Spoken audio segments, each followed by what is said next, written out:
Welcome to Podcast on the Brink, your weekly dose of Indiana basketball news and discussion, brought to you by the Assembly Call and Inside the Hall. I'm your host, Jerod Morris. Join me live at assemblycall.com every Thursday night and immediately following every IU game for our live IU postgame show. And visit InsideTheHall.com for complete coverage of IU basketball and to join the discussion in the Inside the Hall Premium Forum.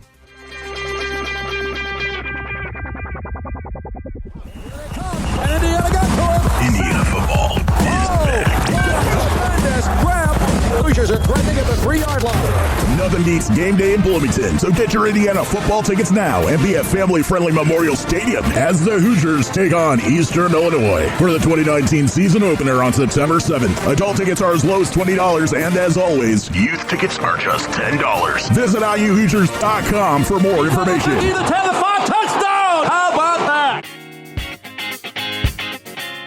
On this week's edition of Podcast on the Brink, we're joined by one of our favorite off-season recurring guests, Brendan Quinn from The Athletic, who is here to help us continue our journey around the Big Ten, previewing Indiana's opponents. And we're talking this week about the prohibitive favorite to win the Big Ten this year, Michigan State. Cassius Winston is back. What is the next level that he can go to after what's already been 3 really terrific seasons? What can we expect from him as a senior? Is Tom Izzo embracing the lofty expectations for this team? What can we expect from Aaron Henry, from Josh Langford? And then we also reflect a little bit on the, those still 2 kind of inexplicable victories that Indiana had over Michigan State last year, which is always fun to reminisce about. And by the way, we, in the middle of this conversation, we're wondering about the schedule for this year and if Indiana plays Michigan State twice. Neither one of us remembered it off the top of our head. Indiana plays Michigan State once this year at home, January 23rd. The Hoosiers do not go to Michigan State. So just to confirm that. But yeah, it's just me. Alex was not available for this recording, so just me and Brendan talking Michigan State here for about the next 25, 30 minutes. Hope you enjoy. And here it is, my conversation with Brendan Quinn.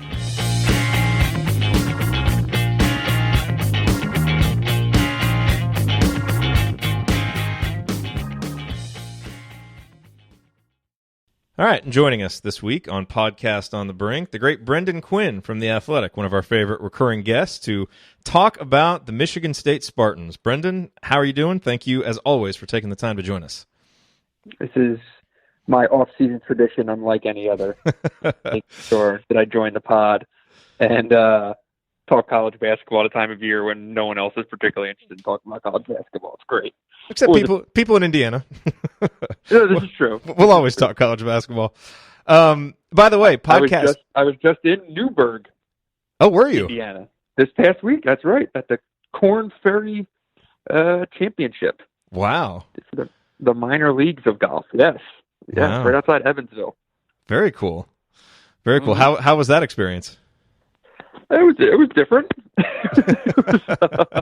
It was a very interesting event to cover. That story should be up tomorrow on The Athletic, kind of a big picture magazine style piece on what is a very interesting place with interesting characters. So Victoria National, though, is one hell of a golf course. That is a piece of property. Wow. I've never been there before. Well, if you get to go, let me know and I will join you. Okay, that is a deal. Hey, by the way, podcast-wise, is the Moving Screen podcast, is that going to be around again this season? I know I saw you're doing another one for The Athletic, I believe. Yes. So Nick Baumgartner and I, who is newly hired, a former coworker of mine from many lifetimes ago, now a member of the Athletic family, we're going to have a podcast together that's called The Beat. It's going to be more of a storytelling podcast on college basketball and football, mainly Michigan State. We're going to have some guests. We're going to have some watch along type stuff. But the good news for any basketball hoop heads out there, yes, the Moving Screen with Dylan Burkhart and I will remain untouched, still doing Michigan State centric stuff. So be sure to check that out. Cool. Very cool. That's, as we've said before, that's definitely one worth subscribing to, even if you're an IU fan. Definitely one to subscribe to. So we talked with Dylan about Michigan, kind of looked ahead at what to expect from them. So I want to focus with you on Michigan State. And I want to start with really where every conversation about Michigan State should start, and that is with Cassius Winston. he is such a rare gem in this age of college basketball, a fourth-year senior superstar. And what I want to know about him, and whether you have an answer to this or not, is does he have another level that he can get to? Because he's already been so good. Like, what is next for him now in his fourth year? Yeah, I mean, I definitely think, we'll put it this way, if he didn't have another level, then he should have gone pro. I'm not saying he would have been a first-round pick, but he probably would have been drafted somewhere in the second round. But he's got other stuff to do, and mainly it's playing healthy. Last year he played through a lot of knee tendonitis, and he is not exactly the fastest or most athletic guy. And the fact that he did what he did last season, Big Ten Player of the Year, the clear-cut Big Ten Player of the Year, while kind of trying to wheel around on a bum knee, pretty damn impressive. So they basically put him on the shelf for 6 weeks this off season. Did a very minor procedure. It wasn't surgery. They just kind of got in there. Basically, I think gave him an injection. And last time I talked to Tom Izzo, which would have been probably about a month ago, he said that Winston is 200% better in the way that he's moving around. So that's a big check mark. And but in terms of on the floor, he needs to cut down his turnovers. For a guy who's as good as he is, he has a tendency to sometimes get a little fast and loose with the ball, makes some inexplicable decisions. He had 9 turnovers in a loss at Illinois last year. They only lost 7 games, but he averaged almost 4.5 turnovers in those 7 losses last year. So I think he can get a little tighter with the ball. And defensively, I mean, he's always been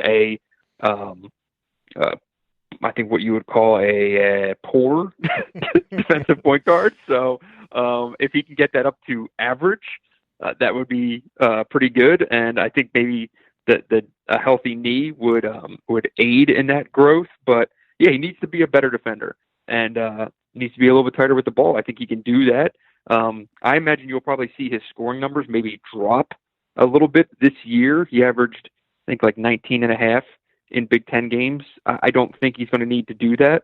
I also think there's a chance that while his numbers drop scoring wise, he could set records in assists.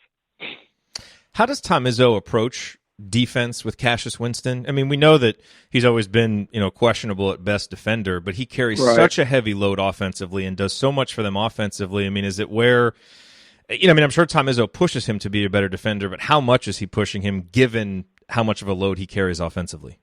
Yeah, I mean, he spent the first 2 years screaming at him, right?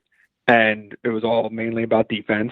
And he tried to keep him off the floor as much as he could at times to get those messages across about the importance of defense. And that's why you saw Tum Tum Nairn play bulk minutes when Cassius Winston was a freshman, even though he was, maybe a third of the offensive player that Winston was walking in the door cold. So, he spent that time yelling at him. Last year, he wasn't as bad, but he kind of, it is what it is type situation with him defensively. And you try to accommodate it, put him on the best opposing guard. You try to give him the easiest assignments because you need him going full bore on the other end of the court, especially in the second half of games where, if it's tight, you're pretty much going to want the ball in his hands 85% of the times, and you're going to run stuff, with him as your primary scorer, not just a facilitator. So, I mean, I think it's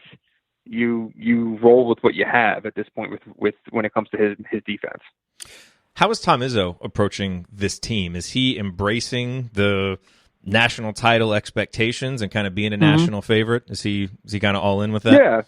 Yeah. He says, I think we have a legitimate chance. That's what he's kind of the way he's framing it. And when we spoke, he rattled off the previous years that he thought in the preseason that he had legitimate title contenders. Those were 2000, 2005, 2013, 2017. Now, as everyone knows, he's gone to 8 Final Fours, something, right? I think that's right. It's always good when you lose count.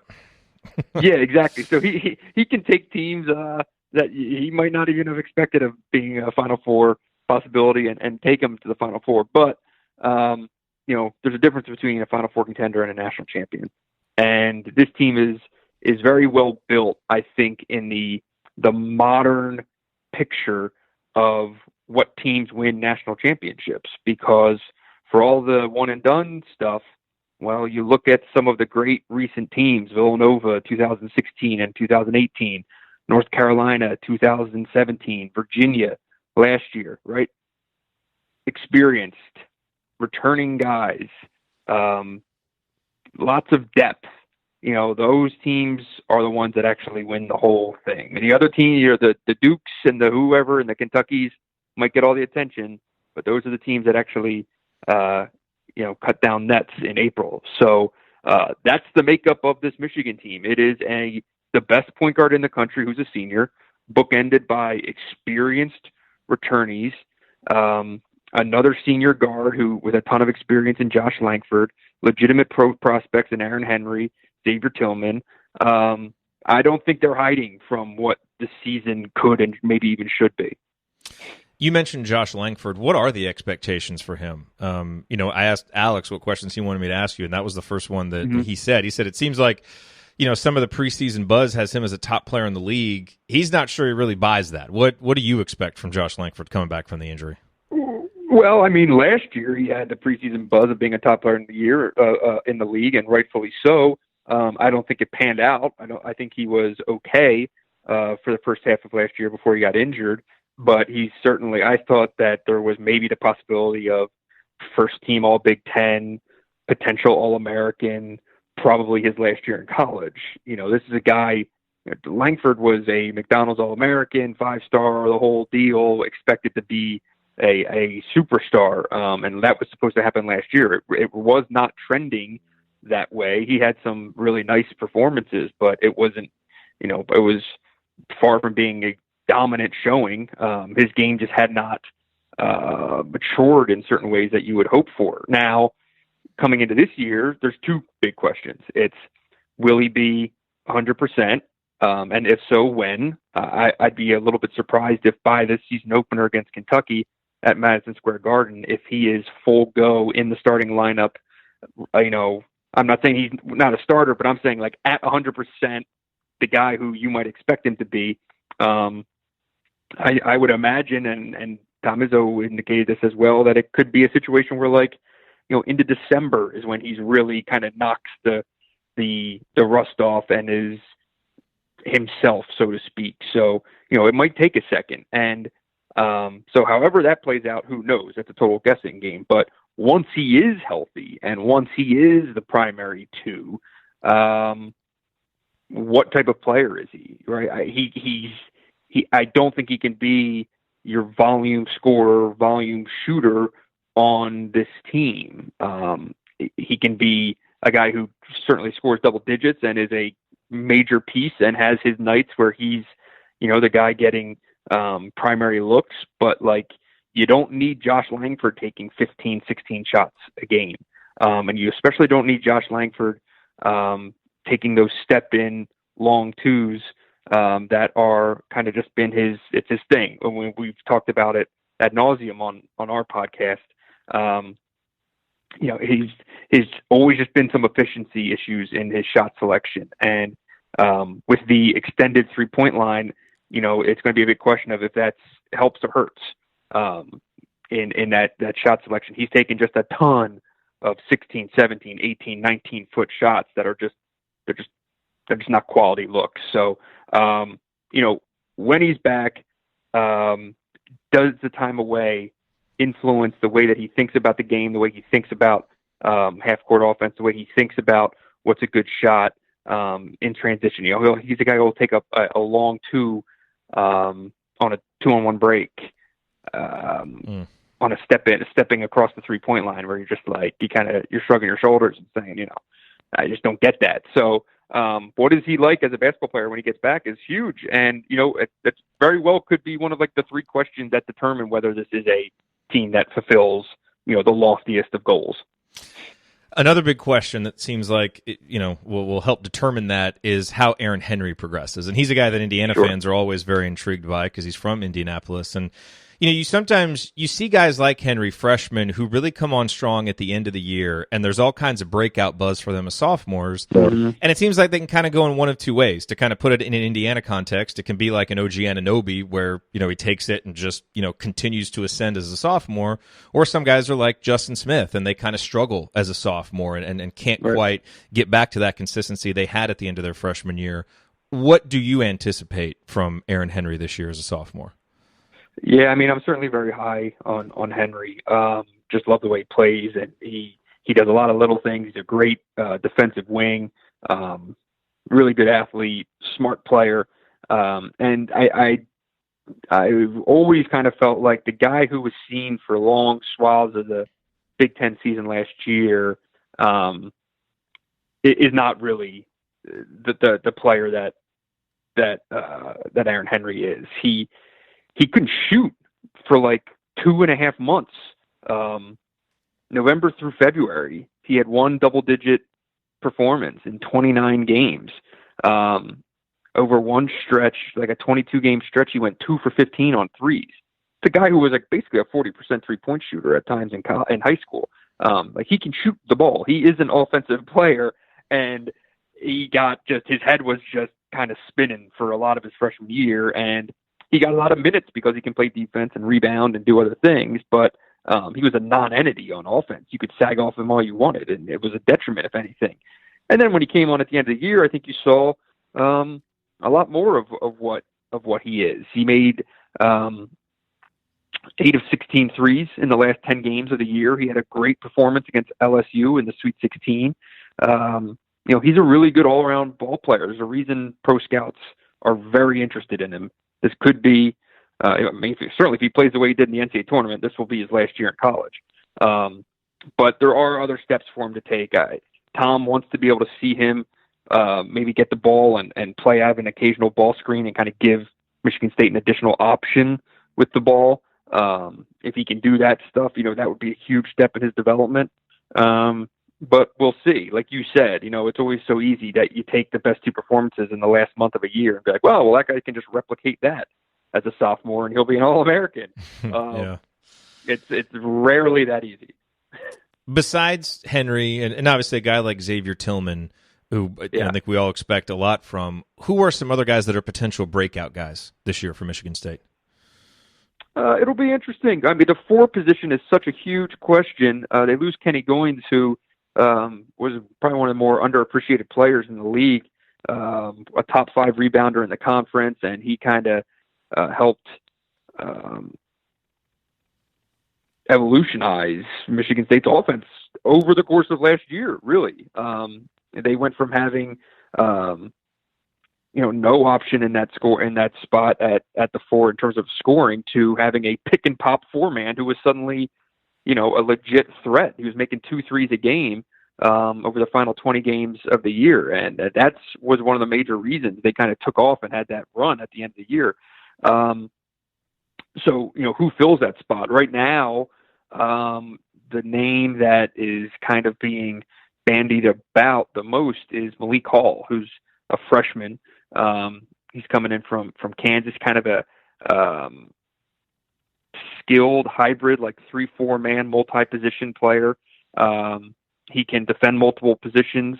I think there's a chance he starts at the 4. And if he does that and he plays with Tillman, who is probably the best ball screen big man in the conference, possibly the country, well, if Hall's in there at the 4, you might be able to switch 1 through 5. And any coach in the country loves to be able to do that. So can Hall shoot? We'll see. They think he can. But if he can just somehow manage to replicate a little bit of what Kenny Goins did in the offense, and then give them some options and versatility defensively, he could be a name that people better learn rather quickly. Another name that will be very interesting to follow is Rocket Watts, a freshman who he's from Detroit, but he played at Spire last year. Can play the 1 or the 2. Will probably play the 1 or the 2 at different times. It'll be interesting to see if Foster Lawyer can play any real minutes as a backup 1, or if it just all goes to Rocket Watts. But he is a high level, high profile scorer, can shoot, is another athletic, versatile defender. Izzo loves the workouts that he's had so far this off season. So if a guy is named Rocket Watts, I don't know how he can't be pretty awesome. It's a great name. It is a great name. So, look, it is easy to paint a picture for how Michigan State wins the Big Ten. I mean, they're as prohibitive a favorite this year, maybe as any team since the Wisconsin Kaminsky-Decker team. So that's easy. If things don't go right, if they don't win the Big Ten, and it's not because of an injury to Cassius Winston or something like that, what will be the reason why this doesn't go right? That's a really good question. If Langford is not a more well-rounded and also, sidebar, healthy, underlined version of himself, there could be some serious questions at the two. It's just such a key spot, and they are replacing a lot of 3-point shooting. Matt McQuaid, people forget about Matt McQuaid. All the dude did was play pretty much lockdown defense on the perimeter and make threes. It was a really nice luxury to have him playing alongside Cassius Winston. That's gone. So, what is kind of the answer there? It's easy to say Langford, and as someone who's been around the program for 3 years, you kind of hope it is Josh Langford, because he's kind of the epitome of a good college player. He's a good guy. He kind of deserves to get, I think, his moment. So we'll see there. But in terms of the season going sideways, yeah, the 2 position could create some issues. The 4 position could also create issues. There's I just talked about Malik Hall. Well, that's a freshman, and what kind of sophomore jump does an Aaron Henry make? Can he be, that guy? Does Gabe Brown develop as a sophomore? Does Marcus Bingham develop as a sophomore? You don't know. Michigan State's returnees combined for 33% 3-point shooting last year, and a lot of turnovers. So those are 2 losing stats: bad 3-point shooting and turnovers. If those are things that bleed into this year, it could be the thing that Tom Izzo's pounding his head against the wall over. And then, obviously, all it takes is one day in March. This program knows that, right? Middle Tennessee State, Syracuse. Those are rather fresh memories in East Lansing still. All right, Brennan, I know you need to go, so last question for you. You mentioned earlier Michigan State lost 7 times last year.